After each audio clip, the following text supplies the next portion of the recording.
자, 이번에는 아침 이미지라고 하는 박남수의 작품 42번째 작품을 보도록 하겠습니다. 자, 국어 교과서 천재 2에 들어있는 이러한 작품이라고 되어져 있어요. 자, 그러다 보니까 아무래도 고등학교 1학년 과정에 맞춘 그러한 그 글이다라고 보실 수 있겠죠. 그래도 뭐 이 작품 같은 경우는 고등학교 3학년 학생들도 계속해서 문제집, 여러 문제집에 담겨 있는 그런 작품이기 때문에 이것도 굉장히 중요하게 봐두셔야 되는 작품이라고 봅니다. 주제적인 측면은 즐겁고 생동감 넘치면 아침의 이미지다라고 되어 있어요. 그냥 제목 자체 그냥 아침의 이미지적인 측면을 가지고 이야기를 하고 있구나라고 생각하시면 될 것 같습니다. 그런 의미에서 본다면 굉장히 좀 어렵지 않죠? 그래서 이게 굉장히 회화적인 글이에요. 성격 자체 오랜만에 한번 얘기해볼까요? 회화적인, 그리고 그 다음에 관조적인 글입니다. 그래서 관조적이다라고 하게 되면은 아무래도 어떤 사건에 내가 직접 포함되는 것이 아니라 뭐라고 했어요? 바로 그 사건의 주변에서 바라보고, 그리고 혹은 아니면은 어떠한 대상을 바라보고 거기서 느끼는 걸 갖다가 이야기한다라고 했었죠. 그죠? 자, 깨달음을 이야기하고 하는 측면이기 때문에 관조적에 대한 측면을 보여주고 있습니다. 그 다음에 성격에 하나가 더 있어요. 바로 뭐야? 주지적. 자, 이 주지적이라는 이러한 멘트가 나오는데 관조적이다, 그 다음에 주지적이다 이러한 표현 나오면 굉장히 좀 어렵게 느끼시면 돼. 주지적이라고 하면 지자가 바로 지적이면 지식을 갖다 얘기합니다. 그러니까 자신의 지식을 갖다가 표현하다라고 하는 표현이거든요. 왼편에 보시면 거기 지식 더하기에 주지주의라는 게 나옵니다. 거기 주지주의가 나오는데도 뭐라고 되어 있습니까? 감각과 정서보다는 바로 무엇을? 지성을 중시한다라고 되어 있습니다. 그러니까 여기서 감각과 그 다음에 어떠한 정서에 대한 측면 이런 것들은 별로 그렇게 중요치 않다는 거죠. 바로 자신의 이러한 그 지성에 대한 초점을 맞춰서 이야기를 하고 있다라고 보면 되겠습니다. 그러면 어떠한 모습이 바로 이런 모습을 나타낼 수 있는가? 자, 어떻게 그 모습을 나타내는가? 한번 그걸 좀 따져보도록 하겠습니다. 자, 내용 보시면은요. 어둠은 새를 낳고 그 다음 돌을 낳고 꽃을 낳는다 라는 표현을 썼습니다. 우리가 보면 어둠이라는 존재예요. 어둠이라고 하는 존재는 솔직히 날이 이렇게 어두워져 있으면 당연히 이거는 어둠이구나. 그렇죠? 낮에도 보시면 구름이 잔뜩 끼어 있고 굉장히 좀 뭐 비가 뭐 올 것 같다. 그런 것도 어둠이라 표현합니다. 혹은 아니면은 뭐 빛이 없는 공간 그 안에 갇혀 있을 때도 우리는 어둠이라 표현할 수 있습니다. 그러니까 어둠이라는 공간 자체는 뭐 어떤 것들이 활동하는 데 있어서 굉장히 지장을 주는, 그리고 움직임을 둔화시킬 수밖에 없는 그러한 그 공간, 그러한 참 시간에 대한 측면, 그런 의미로 어둠을 갖다 얘기하는 측면이죠. 자, 그러다 보니까 어둠은 여기서 새를 낳고 돌을 낳고 꽃을 낳는다. 갑자기 어둠이 낳는다는 표현을 썼습니다. 여러분, 이거 낳는다라고 하는 표현을 썼을 때 이때 한번 생각해 보세요. 낳는다는 표현 자체는 어떻겠습니까? 바로 어떠한 생명체, 새로운 이라는 그죠? 어떠한 아이를 혹은 생명체를 갖다가 우리 낳게 되면 그때 낳는다는 표현을 쓰게 됩니다. 자, 그러면 여기서 어둠이라는 존재는 무언가를 낳을 수 있는 존재인가요? 아까 제가 얘기했듯이 그런 존재가 될 수 없는 겁니다. 그렇다면 이 어둠이라는 것 자체는 솔직히 눈에 이렇게 확실히 드러나지 않는 이러한 존재인데, 이것을 갖다가 어떻게? 출산이라고 하는 의미로 이걸 갖다가 바꿔서 얘기했죠. 아, 그렇다면 주지주의라고 하는 것 자체가 바로 무엇이다? 아까 이야기한 것처럼 주지적이라는 것 자체는 바로 지적인 측면을 갖다가 주된 요소로 얘기한다고 했습니다. 그러니까 우리가 생각하지 못했던 측면들, 이런 것들을 가지고 표현하는 이런 게 바로 무엇이다? 주지적이다라고 볼 수 있다는 거죠. 그죠?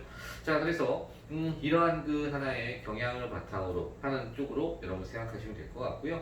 자, 여기서 다시 한번 얘기하겠습니다. 이렇게 어둠이 낳는다 했으니까 이 자체는 화류법으로 보시면 되겠죠.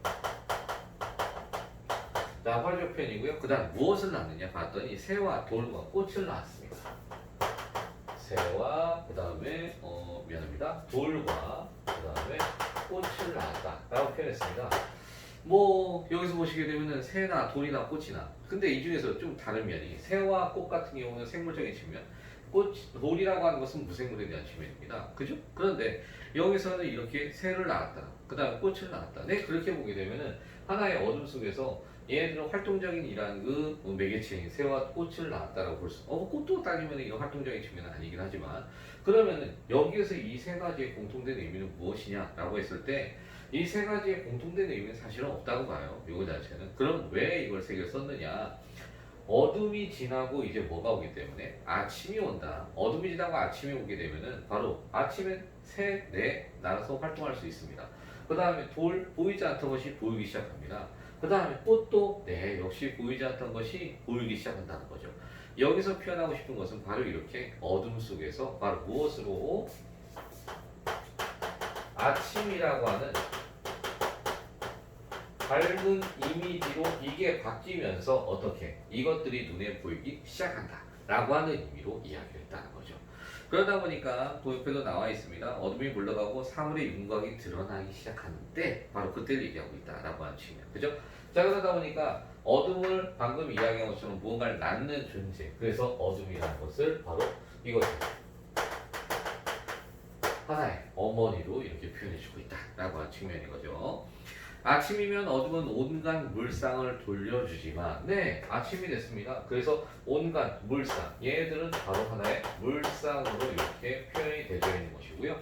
온갖 물상을 갖다 돌려주지만 스스로 땅 위에 굴복한다라고 얘기를 하고 있습니다. 땅 위에 굴복한다. 네, 다시 말하면 어둠의 소멸을 갖다 얘기하는 거죠. 거기에서 굴복이란 말 자체는 어둠의 소멸과 이렇게 이야기를 할 수 있다라고 하는 측면. 자, 무거운 어깨를 털고 누가요? 어둠이요. 자, 어둠이 어깨를 턴다.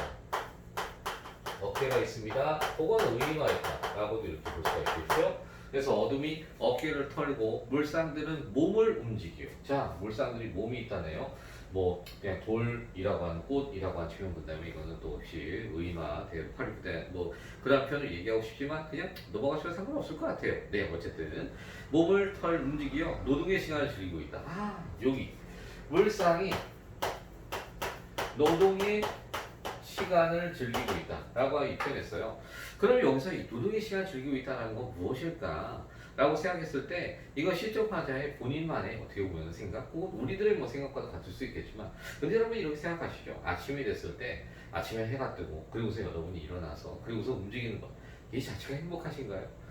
뭐 학생들 같은 경우는 아침에 학교 가야 되고 뭐 요즘 같은 경우 좀 그게 어렵긴 하니까 뭐 어쨌든 움직여야 되는 시간이기 때문에 그 자체가 굉장히 뭐 힘들다 싫다라고 얘기할 수도 있습니다. 뭐 직장인들도 똑같습니다. 뭐 보게 되면은 아침에 일어나가지고 그 아침 새벽부터 일어나서 아침밥 먹고 그리고 또 직장에 나아간다는 그 시간 자체가 얼마나 참 힘들고 그렇습니까? 그런데 시인 자체는 표현했습니다.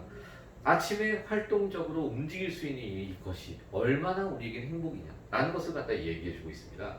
자, 그렇기 때문에 노동의 시간은 바로 무엇으로 즐긴다라고 이 사람을 표현했다는 거죠.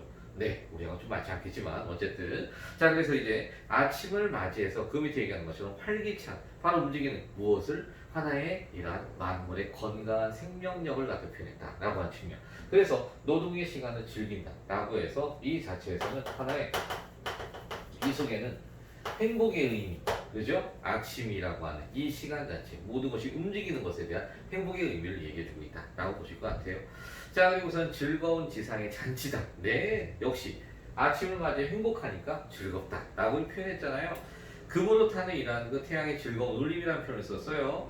태양의 즐거운 울림, 그런데 무엇으로? 금으로 탄다라는 표현을 썼죠. 거기서 그래서 금으로 타는 태양의 즐거운 울림이다 라고 하는 걸 통해서 여기서 지금 현재 여러분 생각해도 태양이라는 건 소리가 나는 개념이 아니에요. 자, 태양이라는 것 자체는 뭐딱 보여드려도 이거는 하나의 시각적인 측면이 가장 주가 되는 거죠. 그렇다면 뒤에 나오는 울림이라는 청각적인 측면은 어떻게 되겠습니까? 부수적인 측면인 거죠. 그러면 시각의 청각화 현상으로 이루어진 바로 무엇이다? 공감각적 침상이다 라고 이렇게 얘기할 수 있다는 겁니다. 자, 그래서 금으로 타는 태양의 즐거운 울림. 태양이 뜨고 아침이 된 것이 즐겁다는 표현 계속 얘기하고 있습니다. 그죠? 모든 것이 아침이 돌아옴으로써 행복한 즐거운 시간이라는 걸 얘기하고 있습니다. 그래서 아침이면 세상은 뭐한다? 개벽을 한다 라고 표현했습니다. 개벽이라는 말 자체 보게 되면 어떻습니까?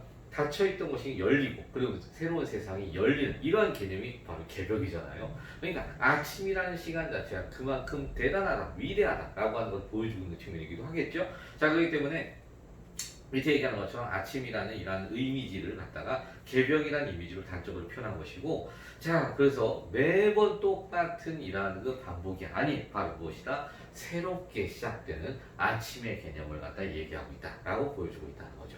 자, 그러니까 처음에 어둠이라는 존재와 바로 아침이라는 존재라는 서로 이러한 대립적인 측면을 보여주고, 자, 어둠이라는 측면은 모든 것이 이렇게 움직이지 않는, 어떻게 보면 죽어있는 시간과 같은 뭐 모든 생명체를 태동하기 전의 시간이라고 표현했고, 아침이라는 시간 자체가 생명체가 나오면서 바로 무엇을 하고 있다? 모든 물상, 모든 만물이 이제 다시금 새롭게 태동하고 새롭게 시작하는 개벽의 시간이다. 그래서 그만큼 얼마나 행복하고 즐거우냐라고 보여주는 것을 바로 나타내고 있습니다.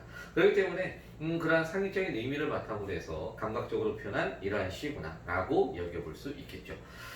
그래서 지금 특징적인 면 보시면 밤에서 밝은 아침을 넘어가는 시간의 흐름이다. 활용법과 공감각적 심상. 자, 아까 이야기한 것처럼 대상을 형성하고 있다. 그리고 또 정서의 표현보다는 사물 자체의 이미지 전달에 노력하는 이러한 주지적 표현을 보여주고 있는 글이다. 라고 얘기하고 있습니다. 자, 그래서 이 시 같은 경우는 보시더라도 그렇게 또 어려운 어휘들은 없어요. 굉장히 짧은 시이기도 하고요. 자, 그렇지만 이렇게 즐겁고 생동감 넘치는 아침의 이미지를 보여주기 위해서 또한 이러한 그 상징적인 이러한 시어들을 바탕으로 해서 이야기를 참 어떻게 보면 주지적으로, 창의적으로, 참신하게 표현해낸 이러한 글이다라는 거 생각하시면서 정리하시면 크게 어려움은 없을 듯합니다. 네, 역시 또 여러분들 실전 연습하기 문제 한번 좀 풀어주시고 거기다가 2016년도에 나오는 대수능 공통의 이러한 문제도 담겨져 있습니다. 그러니까 주의 깊게 한번 풀어봐 주시고 자 거기에서 또 질문이 있으시면은 나중에 질문 한번 하시기 바랍니다. 네.